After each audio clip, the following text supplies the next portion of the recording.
Okay, ini saya dapat seorang patient daripada Georgetown. So dia ada masalah bahagian lumbar. So yang ni memang dia ada masalah bahagian pinggang. Dia ada kacau juga bahagian saraf sciatica. Okay, tekan sikit lah. Ataupun kita tekan di sini. Sini. Oh. Nafas.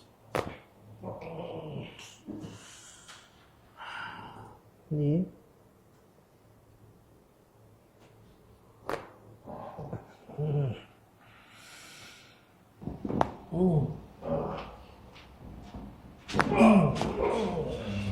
Okey, tarik nafas. Lepas. Okey, so again, tarik nafas. Lepas. Good. Okay, balik.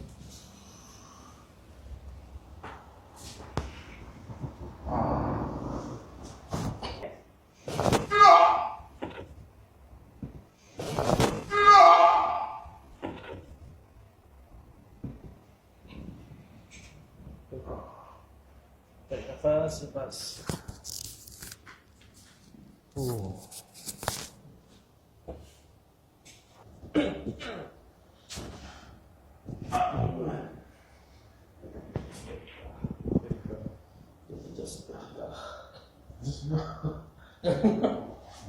Okay. Relax.